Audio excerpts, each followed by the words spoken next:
Hello students, मैं सौरभ कुमार आज आप लोगों को रेखा, रेखाखंड और किरण, साथ ही साथ त्रिभुज, आयत और वर्ग के बारे में बहुत ही अच्छी जानकारी देने जा रहा हूँ। तो इस वीडियो के माध्यम से आप सीख जाएंगे कि किसे रेखा कहते हैं, किसे किरण कहते हैं, किसे रेखाखंड कहते हैं, त्रिभुज किसे कहते हैं, आयत किसे कहते हैं और वर्ग किसे कहते हैं। तो चलिए शुरू करते हैं। सबसे पहले हम रेखा के बारे में जानेंगे।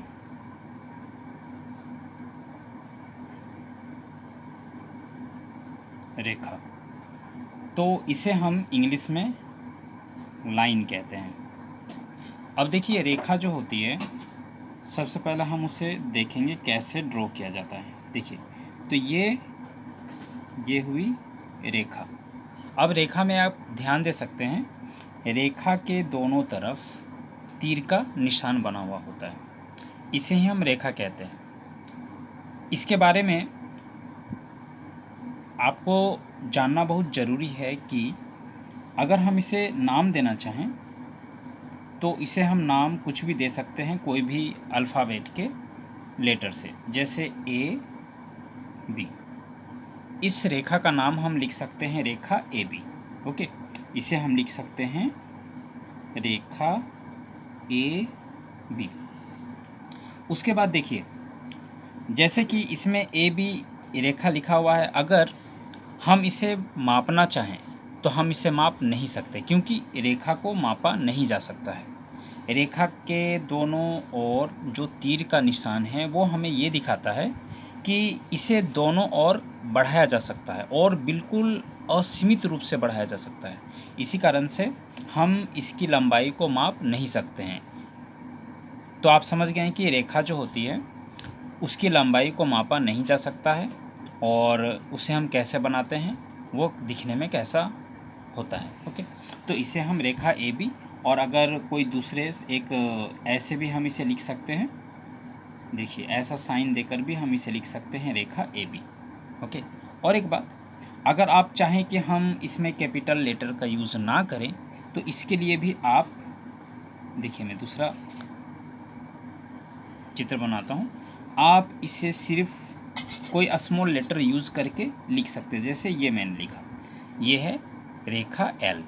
तो इस तरह से हम किसी भी रेखा को खींच सकते हैं, उसका नाम लिख सकते हैं।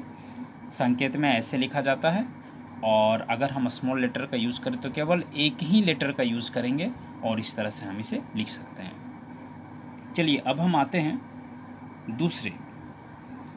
दूसरा नंबर पे, जो है रेखाखंड।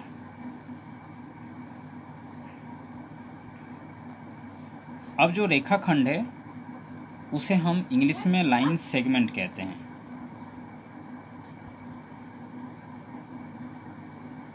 Line segment. अब देखिए, ये जो लाइन सेगमेंट है, ये इससे पता चल रहा है कि ये रेखा का क्या है, खंड है, यानी रेखा का टुकड़ा है। तो जैसे कि एक रेखा अगर हम बनाते हैं, ओके, अब देखिए, ये रेखा बनाने के बाद में अगर मान लेते हैं कि हम, ये ए बी रेखा है, ओके, ये ए और ये बी, ये ए बी रेखा है, और इसमें हम क्या करते हैं कि कोई बीच का भाग हम इससे अलग कर लेते हैं, काट लेते हैं। जैसे मान लीजिए कि ये पी और ये क्यू, ये पार्ट जो है हमने काट लिया। अब क्या होगा कि ये जो भाग है ना, इसी भाग को अगर हम अलग से दिखाते हैं तो ये होता है, और इसके दोनों ओर हम तीर का निशान नहीं देंगे, और इसे हम लिख सकते हैं पी क्यू। तो ये जो हुआ ना, इसे ही हम रेखाखंड या लाइन सेगमेंट कहते हैं। इसकी एक निश्चित लंबाई भी होती है, इसे मापा जा सकता है, और अगर हम इसे लिखना चाहें तो हम इस तरीके से लिख सकते हैं, रेखाखंड पी क्यू, या तो फिर साइन देकर ऐसे पी क्यू लिख सकते हैं। तो यह है कि रेखा से ही हम रेखाखंड निकाल सकते हैं, और रेखाखंड को मापा जा सकता है। ओके, तो ये बहुत ही आसान है। तो चलिए, अब तीसरे नंबर पे आते हैं, और वो हमारा होता है किरण। जिसे इंग्लिश में हम रे कहते हैं। ओके, अब देखिए ये क्या है, तो ये भी बिल्कुल रेखा के ही जैसा होता है, लेकिन क्या, इसके सिर्फ एक ही ओर हम तीर का निशान देते हैं और एक तरफ जो है एक पॉइंट होता है। इससे क्या है कि ये पता चलता है कि ये किरण यहाँ से इस बिंदु से निकलकर जा रही है और इसे आगे की ओर असीमित रूप से बढ़ाया जा सकता है। तो जैसे आप रेखा के विषय में जानते हैं कि रेखा को मापा नहीं जा सकता है, उसी तरह हम किरण को भी नहीं माप सकते हैं। ओके, अगर इसका नाम लिखना हो तो आप कुछ भी लिख सकते हैं, जैसे मैंने यहाँ पर ओ लिखा और यहाँ पर पी लिख दिया, तो ऐसे मैं इसका नाम लिख सकता हूँ किरण ओ पी। तो ये किरण ओ पी है, इसका भी निश्चित लंबाई नहीं होता है, जैसा कि मैंने बताया, इसे मापा नहीं जा सकता है। चलिए अब चौथे नंबर पे आते हैं। तो चौथे नंबर पर हम लोग कोण के बारे में पढ़ेंगे। कोण, क्योंकि जब हमने रेखा, रेखाखंड और किरण के बारे में पढ़ा, तो कोण के बारे में भी हमें ज़रूर पढ़ना चाहिए। कोण, जिसे कि इंग्लिश में हम एंगल कहते हैं। ओके, कोण के बारे में डिटेल से मैं एक अलग से वीडियो बनाऊंगा। अभी मैं सिर्फ इसका जो डिफिनेशन होता है कि कोण किसे कहते हैं, बस इसके बारे में सिर्फ बताने जा रहा हूँ और क्या कैसे बनता है।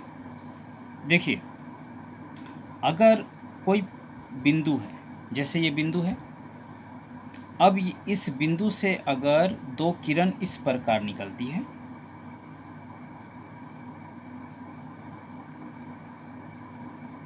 कि दोनों अलग अलग डायरेक्शन में जाते हैं। ओके, तो इस तरह का इसके बीच का जो भाग है ना, ये बीच का जो एरिया है, इसे ही हम क्या कहते हैं, इसे ही हम एंगल कहते हैं, यानी इसे हम कोण कहते हैं।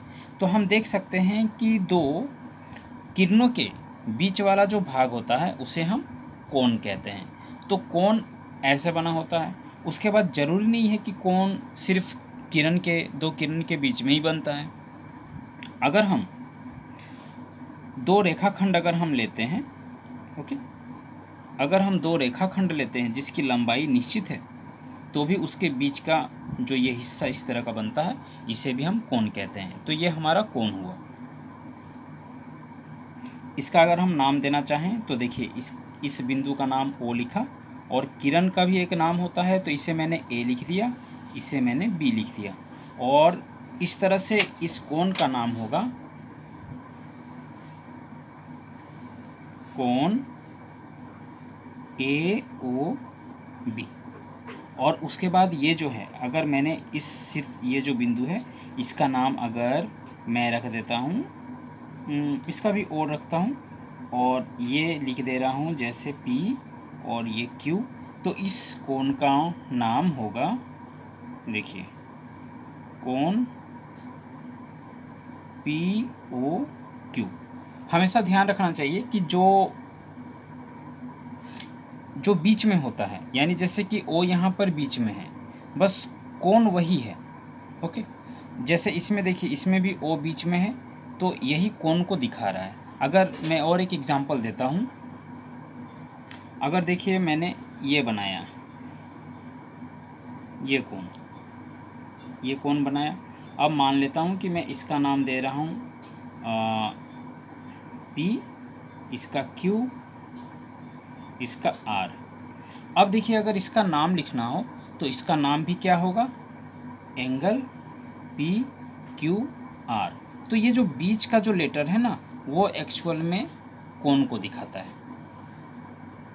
तो आप समझ गए होंगे कि कोण जो होता है वो दो, चाहे वो किरण हो, दो रेखाखंड हो, या कभी कभी क्या होता है कि अगर दो लाइन भी होते हैं ना, अगर आपस में प्रतिच्छेद करते हैं। देखिए, ये मैंने दो लाइन बनाया, अब देखिए इसके बीच में भी क्या होता है कि ऐसा ही भाग बनता है जिसे हम क्या कहते हैं, एंगल कहते हैं। जैसे देखिए, ये एंगल बना, उसके बाद देखिए यहाँ भी एंगल बना, ये भी एंगल बना, और इस तरह से यहाँ।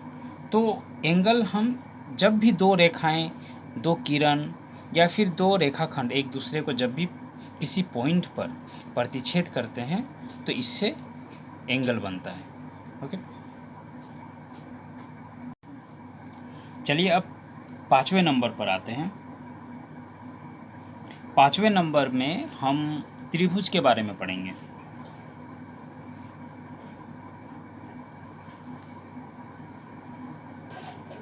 त्रिभुज, जिसे हम इंग्लिश में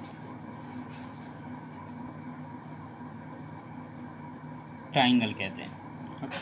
तो देखिए, त्रिभुज का जो डिफिनेशन है यानी परिभाषा जो है वो ज़्यादा ज़रूरी होता है, क्योंकि हम तभी तो समझ सकते हैं कि त्रिभुज होता क्या है। तो देखिए, सबसे पहले मैं एक इसका डिफिनेशन लिख देता हूँ। तीन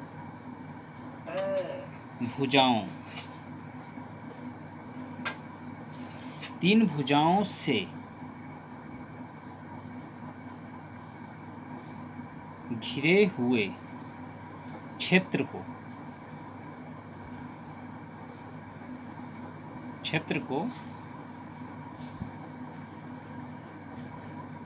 त्रिभुज कहा जाता है। देखिए, मैं इंग्लिश में भी लिख दे रहा हूँ।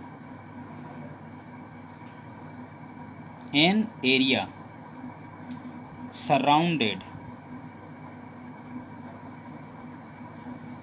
surrounded by 3 sides is called a triangle।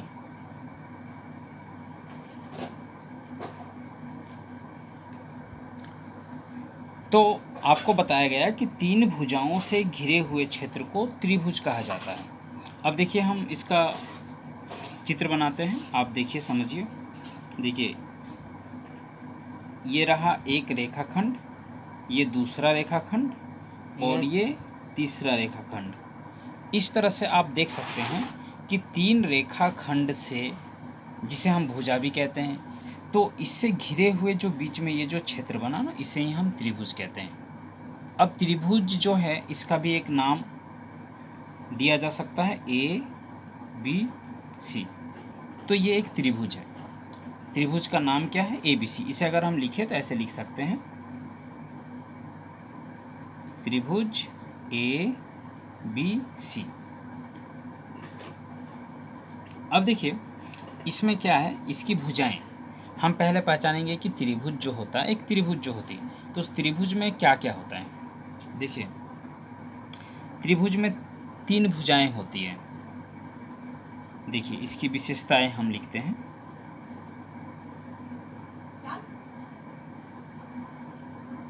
विशेषताएं, पहले देखिए, इसके लिए हम साइन भी ऐसे देते हैं। ये त्रिभुज ABC, हम त्रिभुज को हम ऐसे छोटे से त्रिभुज का साइन देकर भी लिख सकते हैं। इसकी विशेषताएं देखिए, विशेषताएं क्या है इसकी। तो सबसे पहले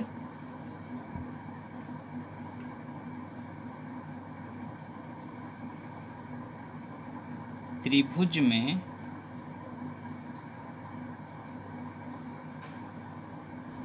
3 भुजाएं होती हैं। त्रिभुज में 3 भुजाएं होती हैं, जैसे कि आप भुजाओं को देख सकते हैं, AB, BC और AC, ये 3 भुजाएं। साथ ही त्रिभुज में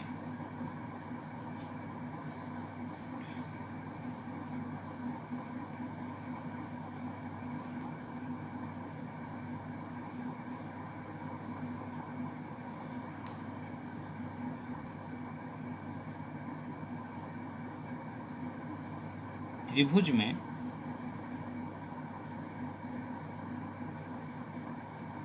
3 कोण होते हैं। अब देखिए, कोण क्या है। जैसे यहाँ पर देखिए, ये एक कोण है, ये एक कोण है और ये एक कोण है, तो 3 कोण है। जैसे कोण A, कोण B, कोण C, 3 कोण भी है इसमें। हम कोणों का नाम लिख सकते हैं। देखिए, सबसे पहले हम ऐसे भी लिख सकते हैं, कोण A, कोण B और कोण सी। तो ये 3 कोण, ओके। और इसे हम ऐसे भी दूसरे तरीके से लिख सकते हैं, एंगल या कोण BAC, कोण ABC और कोण BCA।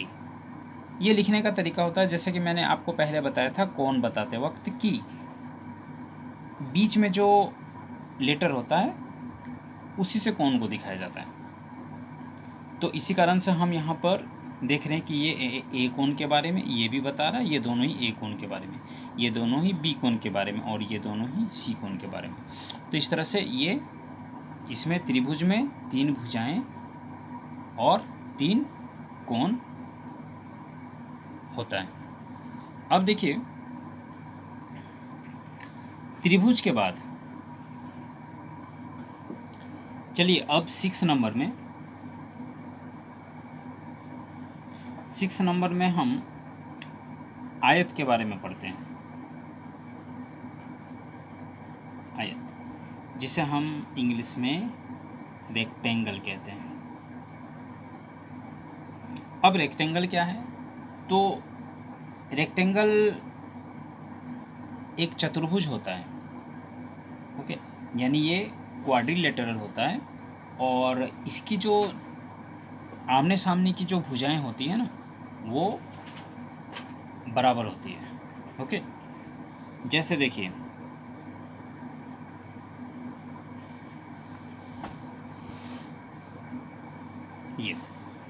ये एक आयत है, इसे हम आयत कहते हैं। इसके बारे में पहले समझिए, ABCD ये आयत है।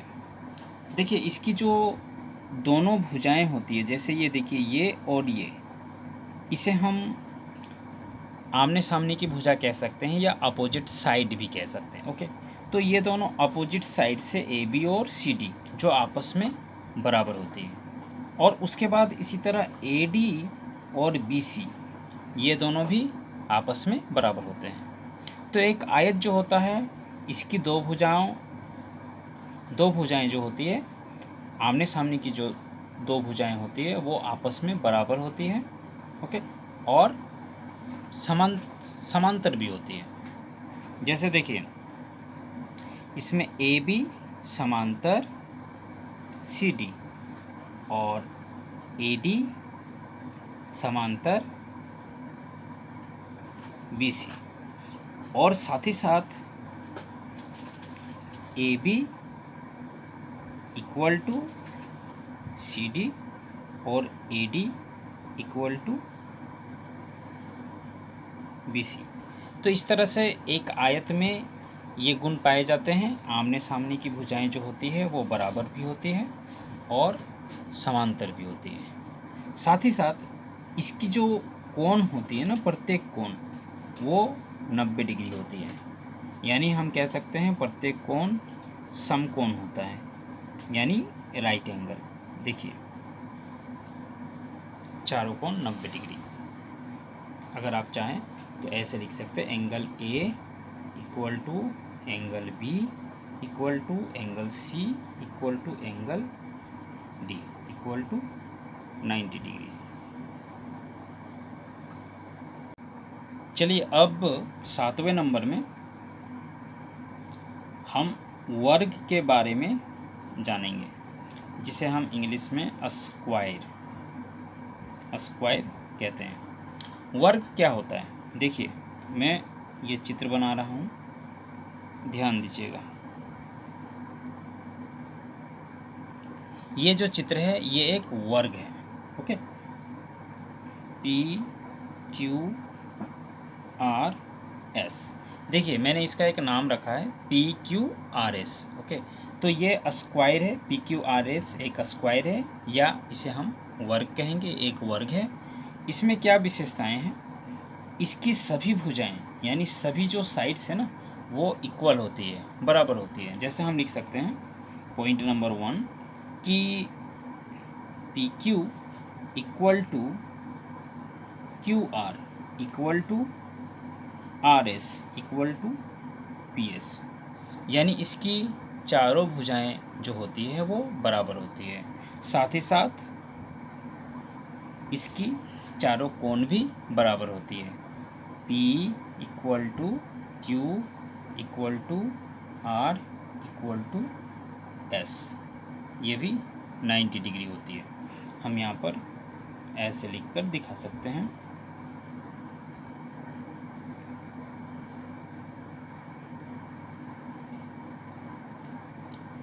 तो अगर वर्ग के बारे में हमसे अगर पूछा जाए तो हम बता सकते हैं कि वर्ग एक ऐसी आकृति होती है जिसकी सभी भुजाएं आपस में बराबर होती है। सभी भुजाएं बराबर होती है और सभी कोणों का या प्रत्येक कोण का माप 90 डिग्री होता है, एक समकोण होता है। तो स्टूडेंट्स, आज बस इतना ही, इस वीडियो में मैं इतना ही बता रहा हूँ। और उसके बाद हम अलग से सभी के बारे में और भी डिटेल से पढ़ेंगे, जैसे त्रिभुज के बारे में, उसके क्षेत्रफल के बारे में, उसके परिमाप के बारे में। उसी तरह हम आयत के क्षेत्रफल और उसके परिमाप के बारे में पढ़ेंगे, वर्ग के क्षेत्रफल उसके परिमाप के बारे में पढ़ेंगे। तो ये सभी देखने के लिए आप मेरे चैनल को सब्सक्राइब ज़रूर करें और बेल आइकन जो है वो भी प्रेस करके नोटिफिकेशन ऑन कर दें, ताकि इस तरह की वीडियो जो हो आपको मिलती रहे। धन्यवाद।